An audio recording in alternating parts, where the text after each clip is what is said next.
అచ్చెన్నాయుడు గారు ఏం చెప్పాడు? బొత్స సత్యనారాయణ గారు చెప్పిన మాటల్ని ఆయన రిపీట్ చేశాడు. ఆయన ఏమీ చెప్పలేదు కదా. బొత్స సత్యనారాయణ గారు ఆ రోజు మంత్రివర్గంలో ఉండి మంత్రివర్గంలో ఆయన చెప్పినటువంటి మాటల్ని చెప్పాడు. తన రాజశేఖర రెడ్డి గారి హత్యలో జగన్మోహన్ రెడ్డి గారి పాత్ర ఉంది అనేటువంటిది బొత్స సత్యనారాయణ గారు స్టేట్మెంట్ ఇస్తే అది చెప్పాడు. దాంట్లో ఒకటి కాదు కదా, ఆ రోజు మీడియా ముందు ప్రజల ముందు వచ్చి చెప్పినటువంటి మాటల్ని ఈరోజు మీరెందుకు అంత ఉలిక్కి పడుతున్నారు? మీరు భుజాలు ఎందుకు? బొత్స సత్యనారాయణ గారు నిన్న బాధపడ్డాను, నేనేమి హర్షించను. కానీ ఎందుకు బాధపడ్డారో మాకు అర్థం కాల. ఆయన చెప్పినటువంటి మాటే అది, ఆయన చెప్పినటువంటి మాటే, మేమేం కొత్తది చెప్పలేదు. అంటే ఆయన అందరికీ ఒక అనుమానం ఏమొస్తూ ఉంది అని అంటే, జగన్మోహన్ రెడ్డి గారి నైజం చూసిన తర్వాత బొత్స గారికి భయం వచ్చింది, ఆ భయంలో నుంచి బాధ వచ్చింది అనుకుంటున్నారు. పరిటాల రవి గారి హత్యలో జరిగినటువంటి నిందితులు సాక్షులు ఏ ఒక్కరూ ఈ రోజుకు మిగలలేదు. బాబాయి హత్యలో పాల్గొన్నటువంటి సాక్షులు నిందితులు సగం మంది ఆల్రెడీ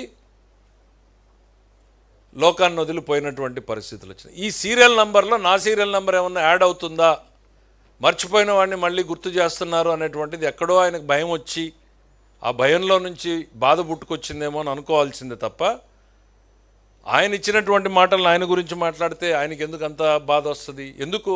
ఇవాళ మీరు హిస్టరీ ఒక్కసారి చూడండి. జగన్మోహన్ రెడ్డి గారి హిస్టరీని మనం చూస్తే బొత్స సత్యనారాయణ గారు ఏడవడంలో కొంత నిజం ఉంది. ఎందుకంటే గుండెపోటు నుంచి గొడ్డలిపోటు వరకు, తండ్రి మరణం నుంచి బాబాయ్ హత్య వరకు, తల్లి నుంచి చెల్లి వరకు, సహనిందితులు మోపిదేవి వెంకటరమణ నుంచి విజయసాయిరెడ్డి వరకు, మన డాక్టర్ సుధాకర్ రావు దగ్గర నుంచి మన సుబ్రహ్మణ్యం వరకు, ఎక్కడ చూసినా కూడా మీ నైజం ఏంది అనేది కళ్ళ ముందు కనపడతా ఉంటే బాధపడక ఏం చేస్తాడు ఆయన బొత్స సత్యనారాయణ గారు? నీ నైజం ఏంది అనేటువంటిది రాష్ట్ర ప్రజలు కళ్ళ ముందు కనపడతానే ఉంది. తెల్లవారుజామున 6:15 ముందే గొడ్డలిపోటుతో బాబాయ్ చనిపోయాడని తెలిస్తే గుండెపోటు అని చెప్పి మన టీవీలో ప్రచారం చేసి 5 నిమిషాల్లో చేరుకోగలిగినటువంటి మీరు 12 గంటలు సుదీర్ఘంగా ప్రయాణం చేసి మీరు చేరుకున్నారు అని అంటే బాబాయ్ మీద ప్రేమ ఉన్నట్ట? ఆ ఉన్నటువంటి సాక్ష్యాధారాలన్నీ తొలగిపోయే వరకు అక్కడికి చేరుకోకూడదనేటువంటి ఆలోచన ఉన్నట్ట? ఇంకా మీ హిస్టరీ లేకపోతే ఈయన గురించి ఇన్సిడెంట్లు చెప్తా ఉంటే ఆయన ప్రత్యర్థుల మీద జరిగినటువంటి దాడులు, రాజకీయ ప్రత్యర్థులు, ఎందుకు నిన్న మాట్లాడిన అచ్చెన్నాయుడు గారు ఎగ్జాంపుల్ తీసుకోండి.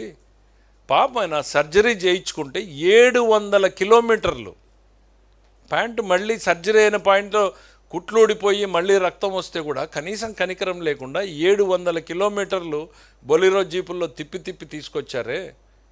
ఒక ఎంపీగా ఉన్నటువంటి వ్యక్తిని మీరు హింసించారే. న్యాయస్థానాల్ని మీరు నిన్ననే కామెంట్ చేసిందే, జడ్జిలు తిట్టిన రోజే మేము చర్యలు తీసుకుని ఉంటే ఈ పరిస్థితి వచ్చేది కాదు అనేటువంటిది. ఎలక్షన్ కమిషనర్ని రాష్ట్రంలో లేకుండా పక్క రాష్ట్రంలోకి పోయే పరిస్థితులను కల్పించావే. ఈ జగన్మోహన్ రెడ్డి గారి నైజమేంది అనేది కళ్ళ ముందు కనపడతా ఉంటే బొత్స సత్యనారాయణ గారు బాధపడక భయపడక ఏం చేస్తారు? మేం కాదు, ఆ రోజు గవర్నమెంట్లో ఉన్నది ఆయన. గవర్నమెంట్లో ఉన్నటువంటి ఆయన బొత్స సత్యనారాయణ గారు ఆ మాట చెప్పాడు. ఇంకా చెప్పాలి, ఆ రోజున్న కిరణ్ కుమార్ రెడ్డి గారు ఒకటి చెప్పాడు, పరిటాల రవి హత్య కేసులో జగన్మోహన్ రెడ్డిని కాపాడడానికి నేను 60 రోజులు కష్టపడ్డాను అన్నాడు. కష్టపడ్డాడు అంటే దాని అర్థం ఏంటి? ఇప్పుడు లేనటువంటి వ్యక్తిని ఎవరినో కాపాడేటువంటి ప్రయత్నం లేదు కదా, చేయలేరు కదా. దాంతో సంబంధం లేని ఎల్లైనో పుల్లయ్య కోసమో కాపాడేదానికోసం 60 రోజులు కష్టపడక్కర్లేదు కదా. మరి కిరణ్ కుమార్ రెడ్డి గారు చెప్పాలి ఏం కష్టపడ్డాడు. మా అచ్చన్న గారు ఏమీ మాట్లాడలే, అందరూ చెప్పినటువంటి మాటల్ని గుర్తు చేశాడు. రోసయ్య గారు ఇట్లన్నారు, ఆ రోజు జరిగిన సంఘటనలు ఇవి, బొత్స సత్యనారాయణ గారు ఇదన్నారు. నేనేం చెప్తున్నాను, ఇవాళ చరిత్రలో జరిగినటువంటివన్నీ ఒక్కసారి గుర్తు చేస్తున్నాం తప్ప అభూత కల్పనలు మేమేం కొత్త కల్పించి చెప్పడం లేదు కదా జగన్మోహన్ రెడ్డి గారి మీద. ఇవి ఏవన్నా కూడా అల్టిమేట్లీ లబ్ధిదారుడు ఆయనే. అది కోడికత్త అయినా గులకరాయి అయినా, తండ్రి మరణమైనా బాబాయ్ హత్య అయినా, అన్నింటినీ ఆయన ఒక సింపతిగా మలుచుకునేటువంటి ప్రయత్నం చేయడంలో ఆయన ఎక్స్పర్ట్. ఓ సంఘటన జరుగుతుంది, చేయించేది ఆయనే, మళ్ళీ బాధితుడిగా నటించేది ఆయనే. నేను అందుకే చెప్తా ఉన్నా కదా, ఈ సమాజానికి వైసీపీ హానికరం, వైసీపీ నెవర్ అగైన్ అనేటువంటిది నేను అందుకే అంత బలంగా శాసనసభలో కూడా చెప్తా వస్తున్నాను నేను. సార్ చెప్పండి.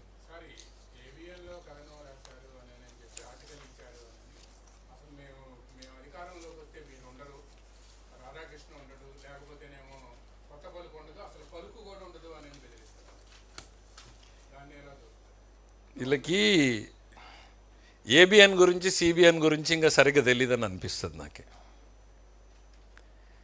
రాజకీయాల్లో సిబిఎన్ ఎట్లాంటి వ్యక్తి అనేటువంటిది ఒక్కసారి చూడండి మీరు. అభివృద్ధి సంక్షేమం అనేటువంటిది ఆయన విధానం. 40 ఏళ్ళు ఈ రాష్ట్రంలో రాజకీయం చేశాడు. నువ్వు మోసాలు, కుట్రలు, కుతంత్రాలు నీ రాజకీయం. ఏబిఎన్ ఈరోజు కొత్తగా నువ్వు బెదిరించేది ఏందయ్యా? మీ నాన్న మొదలు పెట్టాడు కదా, మీ నాన్న వల్లే కాలేదు కదా రాధాకృష్ణన్ బెదిరించడము. నీ రాజకీయ గురువు కేసీఆర్ ఇంతకన్నా 4 ఇంతలు చేశాడు కదా, నువ్వు చేశావు కదా, మళ్ళా కొత్తగా ఇంకా నువ్వేం చేస్తావు? అరే నీకు డెమోక్రసీ మీద ఏమాత్రం నమ్మకం ఉంది అనేటువంటిది ఆయన డైరెక్ట్గా నా ఛానల్ దమ్మున్న ఛానల్ అని చెప్పుకుంటాడు, ప్రజల కోసం మాట్లాడతాను అని చెప్తాడు. ఆయన అందరినీ రాస్తాడు. ఎవరిని వదిలాడు రాధాకృష్ణ గారు? చంద్రబాబు నాయుడు గారి మీద రాయలేదా? ఈ ప్రభుత్వం, ఈ గవర్నమెంట్ వచ్చిన తర్వాత మా మీద రాయలేదా? That is his duty. ఆయన క్షేత్రస్థాయిలో నుంచి మీలాగా కలం పట్టుకున్న స్థాయి నుంచి ప్రజల కోసం నిలబడినటువంటి వ్యక్తి. ఆయన నమ్మిన సిద్ధాంతాన్ని గట్టిగా చెప్పాలి, చెప్పడమే నా ధర్మం అనేటువంటి నమ్మిన వ్యక్తి. ఏబిఎన్ని బెదిరించాలనుకుంటే అది పిచ్చితనం అవుతుంది. ఎందుకనంటే మీ తండ్రి వల్ల కాలేదు, మీ రాజకీయ గురువు వల్ల కాలేదు, నీ వల్ల కాలేదు. నువ్వేదో ఇవాళ చేస్తావు అని అనుకుంటే అది భ్రమ అవుతుంది. ఇట్లాంటి ఆలోచనలు మానుకోమని చెప్తా ఉన్నా. ఎందుకు అనంటే ఎన్ని ప్రయత్నాలు చేయాలో అన్నీ చేశారు మీరు. కేసులు పెట్టారు, డబ్బులు ఇవ్వకుండా ఆపారు, ఇక ఛానల్ ఎక్కడ టెలికాస్ట్ కాకుండా చూశారు, అన్నీ కూడా చేశారు. మీకు అధికారం పోయిన అహంకారం మాత్రం తగ్గలేదు. అధికారంలో ఉన్న మేమేమో ప్రజల కూలీలన్నీ చెప్పుకుంటాం, మీరు మాత్రం ఇంకా పాలకులు, పెత్తందారుల మనస్తత్వం. అడుగడుగునా కూడా మీ పెత్తందారుల వ్యవస్థ. బయటికి వెళ్తే రప్పా రప్పా నరుకుతామనేటువంటి వ్యవస్థ. ప్రజల్ని హింసిస్తాము, బెదిరిస్తాము అనేటువంటిది ప్రత్యక్షంగా ఇప్పుడే చెప్తున్నారంటే మీరు శాసనసభలో లేకుండా పోయారు, రేపు ప్రజల్లో కూడా లేకుండా పోతారు, గ్యారంటీగా చెప్పగలుగుతున్నాం.